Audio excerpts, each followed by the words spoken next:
दोस्तों, ये बात भारत में बहुत कम लोगों को पता है कि भारतीय संसद को चलाने का एक साल का खर्च लगभग 1500 करोड़ रुपए है। सही सुन रहे हैं आप, 1500 करोड़ रुपए लगता है भारतीय संसद को एक साल चलाने में, और ये पैसा टैक्स का होता है।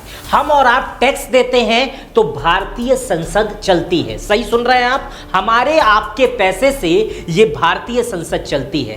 लेकिन इसी भारतीय संसद में कुछ लोग हमारा काम करने के बजाय अपनी पर्सनल चीजें बहस करते हैं। एक आम आदमी पार्टी के नेता हैं जो संसद में जैसे ही आते हैं वो प्रधानमंत्री मोदी के खिलाफ बोलने लगते हैं। एक बीजेपी के नेता हैं, सांसद हैं, जो जैसे ही संसद में आते हैं वो कांग्रेस की पुरानी गलतियों के बारे में बोलने लगते हैं, कांग्रेस के खिलाफ बोलने लगते हैं। एक कांग्रेस के सांसद हैं जो जैसे ही संसद में आते हैं वो बीजेपी के खिलाफ बोलने लगते हैं। मतलब वो हमारे मुद्दों को नहीं सुलझा रहे हैं। हमारे पैसे से सांसद चला रहे हैं, संसद चला रहे हैं, हमारे पैसे से हवाई जहाज में टहल रहे हैं, हमारे पैसे से गाड़ियों में टहल रहे हैं, हमारे पैसे से प्रोटोकॉल यूज कर रहे हैं। लेकिन जिस संसद में, जिस मंदिर में हमारे लिए कानून बनाना था, हमारे लिए सवाल पूछना था, वहां पर वो चुप हैं, वहां पर वो आपसी झगड़े कर रहे हैं, फालतू की बात कर रहे हैं। लेकिन ऐसा नहीं है कि संसद में सारे लोग इसी तरह हैं। संसद में कुछ बेहतरीन लोग हैं, कुछ अच्छे लोग हैं जो हमारे लिए वाजिब प्रश्न पूछते हैं, हमारे लिए वो प्रश्न पूछते हैं जो हमारी दिनचर्या के लिए बहुत जरूरी है। उसी में से एक सांसद हैं राघव चड्ढा, बेहतरीन सांसद हैं, युवाओं में जबरदस्त इनकी पकड़ है, युवा इनके सवाल के मुरीद हैं, क्योंकि संसद में ये ऐसे प्रश्न उठाते हैं जो आम जनजीवन की दिनचर्या से बहुत जुड़ा हुआ है, जो बहुत लाजिम प्रश्न है, जो बहुत बेहतरीन प्रश्न है। लेकिन ऐसे सांसद को इन्हीं के राजनीतिक दल आम आदमी पार्टी संसद में बकायदा लिख कर देती है कि राघव चड्ढा को संसद में बोलने न दिया जाए, क्योंकि राघव चड्ढा संसद में जाकर प्रधानमंत्री मोदी को गाली नहीं दे रहे हैं, राघव चड्ढा संसद में जाकर आम आदमी पार्टी के एजेंडे को सेटिस्फाइड नहीं कर रहे हैं। इसलिए राघव चड्ढा को बोलने से मना कर दिया जाता है। मैं किसी पार्टी विशेष की टिप्पणी नहीं कर रहा हूं, यहां मैं तीनों पार्टियों को लेकर आया हूं।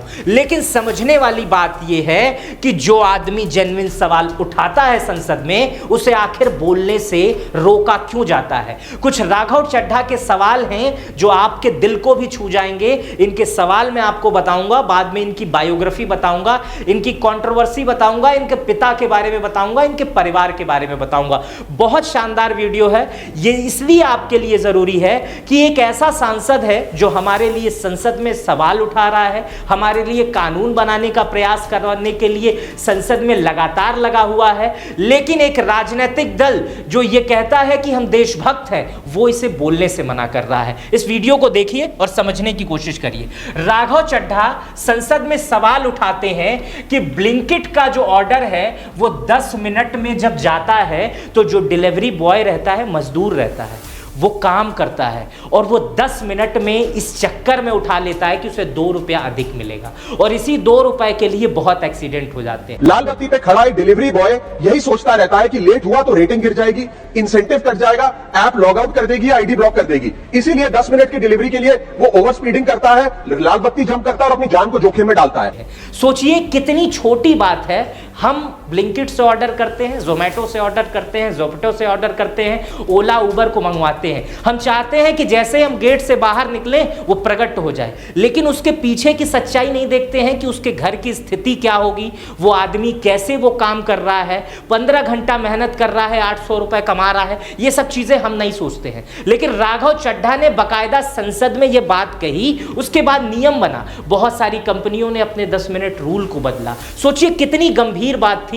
राघव चड्ढा का जो दूसरा जो प्रश्न था वो मिलावट का मुद्दा था। आज भारत में बड़े बड़े नेताओं की बड़ी बड़ी कंपनियां हैं और वहां खुलेआम मिलावट हो रहा है। इन चीजों को आप जब समझेंगे तो आप बहुत बेहतरीन ढंग से जान पाएंगे कि राघव चड्ढा ने संसद में कहा कि आज जो हम खाना खा रहे हैं वो सुरक्षित नहीं है। ये सबसे बड़ा सवाल है कि कैंसर, किडनी बीमारी, हार्ट प्रॉब्लम जो हम खाना खा रहे हैं उससे हो रहा है। लगातार पेस्टिसाइड्स का इस्तेमाल किया किया जा रहा है। दुनिया भर में जो पेस्टिसाइड बंद है वो भारत में खूब धड़ल्ले से उग रहा है। भारत में बड़े बड़े एक्टर विज्ञापन कर रहे हैं और लोग उस प्रोडक्ट को खा रहे हैं। बहुत ऐसे ऐसे बड़े ब्रांड के मसाले ईंट पत्थर पीस रहे हैं, लकड़ी का बुरादा मिला रहे हैं, जो हमारे लिए बहुत हानिकारक है। खाने में खतरनाक मिलावट का मुद्दा, फूड अडल्ट्रेशन का।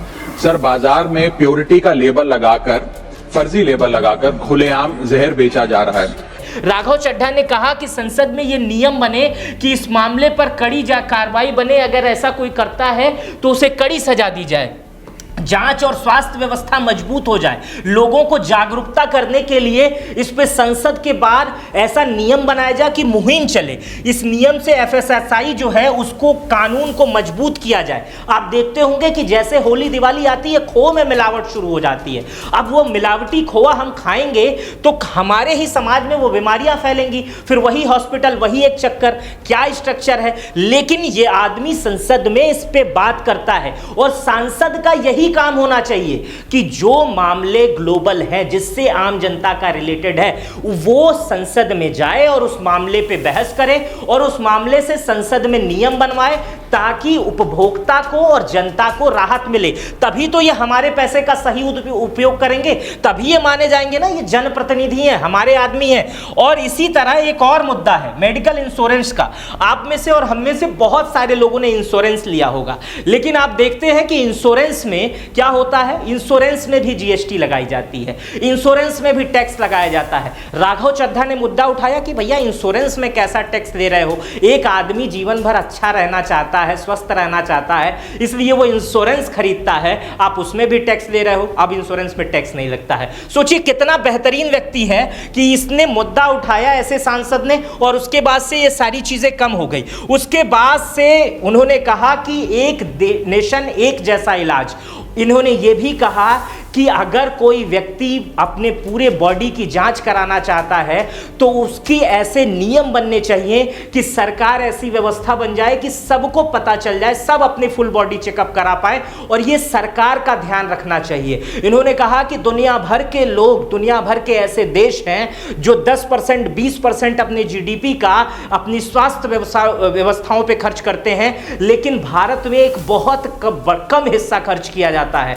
ऐसे विषय को संसद में उठाना, स्वास्थ्य व्यवस्थाओं को लेकर उठाना, आप इसको कितना बेहतरीन समझते हैं, आप मुझे कमेंट बॉक्स में बताइएगा। कि आप जब एक जर्जर सरकारी टूटे अस्पताल में जाते हैं जहां आपको बेड नहीं मिलता है, अगर एक आदमी कह रहा है कि ऐसी व्यवस्था बनाई जाए जहां पर सबको अच्छा इलाज मिला जाए, जहां पर यह ना कहा जाए कि हम ये दे देंगे, जहां पर यह कहा जाए ये आपका अधिकार है और आपको लेना है और आपके लिए बेहतरीन व्यवस्था होनी चाहिए, जहां पर यह देखा जाए कि जो सरकारी अस्पताल है वो प्राइवेट से बेहतर है या नहीं है, ये सवाल उठाता है। हेल्थ इंश्योरेंस को हॉस्पिटल्स और इंश्योरेंस कंपनी के बीच का खेल नहीं सर, बल्कि वास्तविकता में इसे एक गारंटी के रूप में लेना चाहिए। Health insurance should not be a gamble, it must be a guarantee. और ये सवाल पता है बाहरी लोग क्यों नहीं उठाते हैं, अन्य सांसद क्यों नहीं उठाते हैं? भारतीय संसद में 90% ऐसे सांसद हैं, विधानसभा में लगभग 50-60% ऐसे विधायक हैं जिनके अपने अस्पताल और अपने स्कूल होते हैं। तो अगर उनके अस्पताल बेहतर होंगे तो सरकारी खराब हो जाएंगे तो सरकारी अस्पताल में कौन जाएगा, सरकारी व्यवस्थाओं में कौन जाएगा? वो जानबूझ के व्यवस्था नहीं बनाते हैं, सरकारी सिस्टम नहीं बनाते हैं ताकि उनके प्राइवेट अस्पतालों में भीड़ होती रहे। लेकिन ये एक सांसद है जो आवाज भी उठाता है, उस पे नियम भी बनवाता है, लेकिन इसी का राजनीतिक दल इन्हें बोलने से रोक रहा है। समझने की कोशिश करिए ऐसा क्यों हो रहा है, किसके दबाव में हो रहा है? बड़ी बड़ी मल्टीनेशनल कंपनियों का कहीं कोई दबाव नहीं है कि आपका सांसद संसद में बोल के नियम बना रहा है, हमारा करोड़ों का घाटा हो जा रहा है। क्यों कर रहा है, इस पे आपको सोचने की जरूरत है।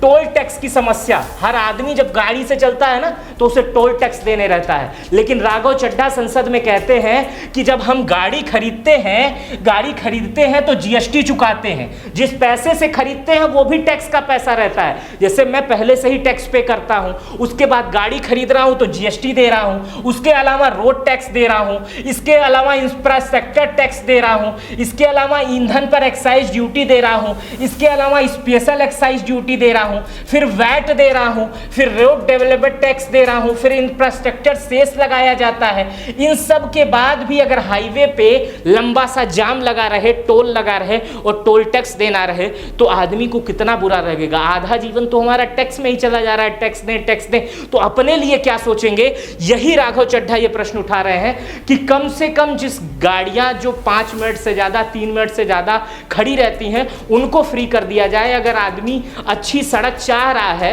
और उस पर पैसा भी दे रहा है तो कम से कम उच्च कोटि की सड़क दी जाए। मैं बहुत ऐसे सड़कों पे सफर करता हूं दोस्तों जो सड़क टूटी रहती है लेकिन कुछ देर बाद आगे लिखा रहता है टोल 1 किलोमीटर पर है। वहां एकदम दिमाग खराब हो जाता है, मन खराब हो जाता है। मन करता है कि कैसे बताओ इतनी उबड़ खाबड़ पे गाड़ी चला के एक तो जा भी रहा हूं फिर आगे जाके 200 रुपए टोल दूं। खैर इन सब नियमों पे जब कोई सांसद संसद में बात करता है ना तो दिल छू लेता है। लेकिन जब आज राघव चड्ढा पे ऐसी चीजें आई तो मुझे लगा कि आपको ये बातें बतानी चाहिए कि राघव चड्ढा एक बेहतरीन व्यक्ति हैं, बेहतरीन सांसद हैं, अच्छा काम संसद में कर रहे हैं, लेकिन उसके बाद से उनका राजनीतिक दल पता नहीं किस दबाव में इन्हें प्रश्न पूछने से रोक रहा है। इसके अलावा राघव चड्ढा ने बैंक के मिनिमम बैंक पॉलिसी नियम के बारे में बताया।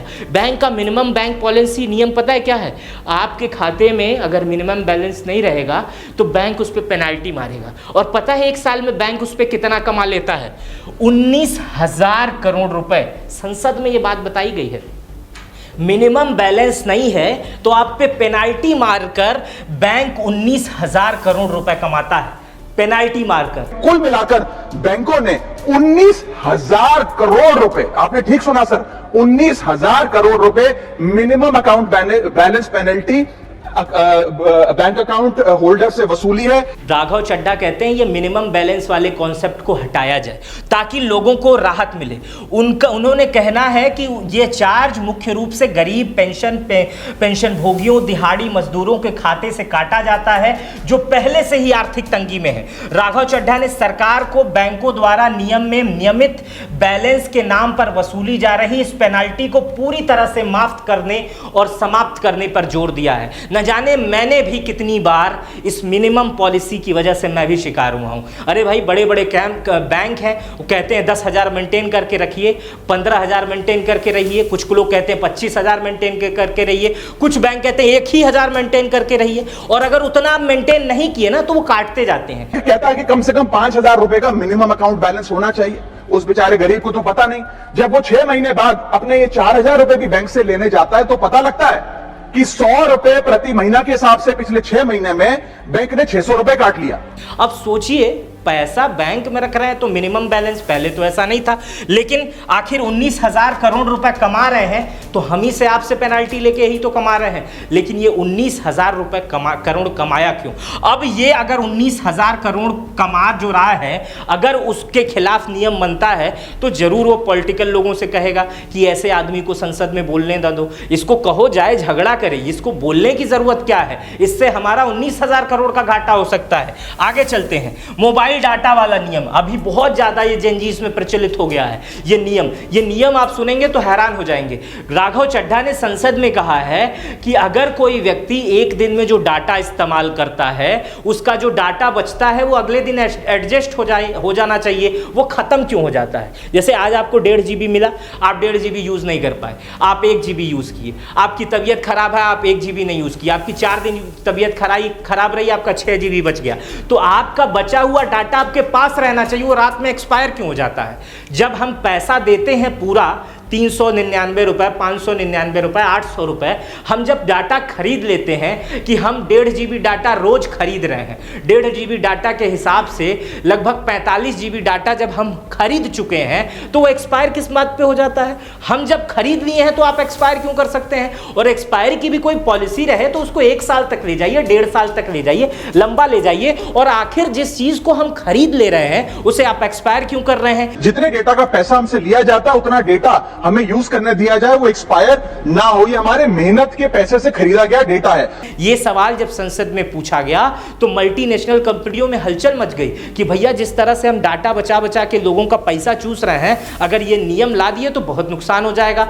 तो ऐसे सवाल राघव चड्ढा, इस तरह के 50 सवाल राघव चड्ढा संसद में पूछते हैं, लेकिन आम आदमी पार्टी ने इन्हें अब रोक दिया कि संसद में आप सवाल नहीं पूछेंगे और आपको सवाल नहीं पूछना है। इस तरह के 50 सवाल आपको इंटरनेट में मिल जाएंगे, इनके यूट्यूब चैनल, इनके इंस्टाग्राम पे मिल जाएंगे, राघव चड्ढा के 50 सवाल। अब मैं राघव चड्ढा की बायोग्राफी पे आता हूं कि आखिर कौन है राघव चड्ढा, राघव चड्ढा के पिता कौन है, राघव चड्ढा की पत्नी कौन है। बहुत सारे लोग पत्नी को तो जानते होंगे क्योंकि इनकी शादी में काफी चर्चा का विषय रही, लेकिन राघव चड्ढा के पिता को बहुत कम लोग नहीं जानते होंगे, इनकी पढ़ाई, इनका विस्तार बहुत लोग नहीं जानते होंगे। इसलिए मैं आपको ये बायोग्राफी बता रहा हूं। अब वीडियो बहुत छोटी बची हुई है, इसलिए इसे पूरा खत्म कर लीजिएगा। एक उभरते हुए नए सांसद के बारे में आपको पूरी जानकारी इसमें मिल जाएगी। राघव चड्ढा मूल रूप से दिल्ली के रहने वाले हैं। इनका जन्म 11 नवंबर 1988 को राजेंद्र नगर में हुआ था, दिल्ली के।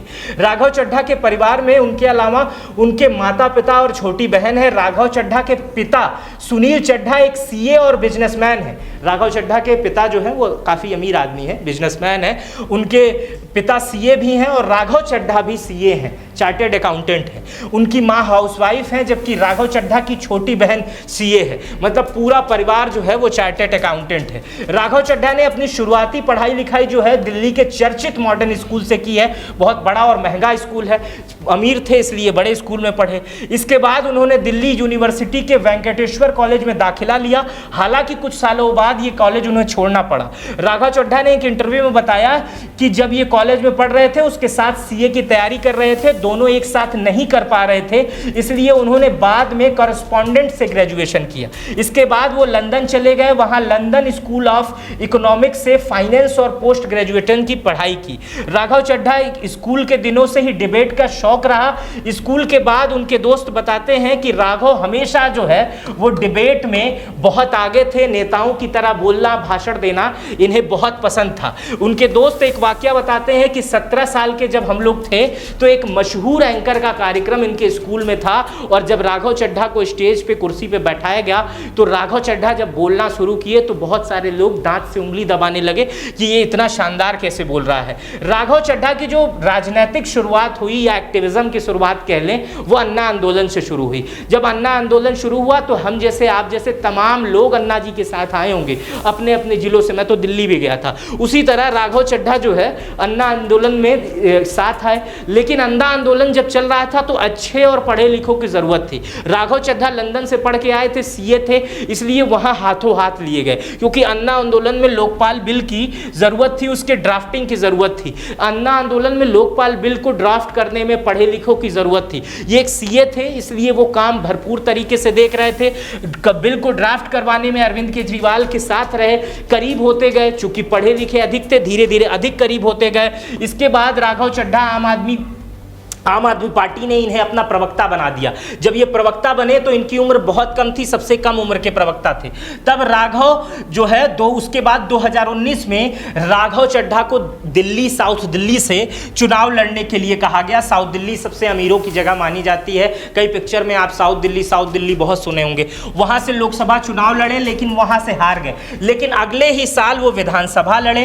2020 में दिल्ली विधानसभा चुनाव में राजेंद्र नगर सीट जहां ये पैदा हुए, वहीं से ये विधानसभा में चुनाव में उतरे और यहां उनकी जीत हो गई, विधायक बन गए। लेकिन उसके बाद 2022 में इन्हें राज्यसभा भेज दिया गया ताकि ये मुद्दों को उठा सके, जनता के, आम आदमी पार्टी के मुद्दों को उठा सके। लेकिन राघव चड्ढा जब संसद में ईमानदारी से सवाल पूछने लगे तो बहुत सारे लोगों के पेट में दर्द होने लगा और उन्होंने शायद इसी वजह से राघव चड्ढा को सवाल पूछने से मना कर दिया और सवाल पूछने से रोक दिया।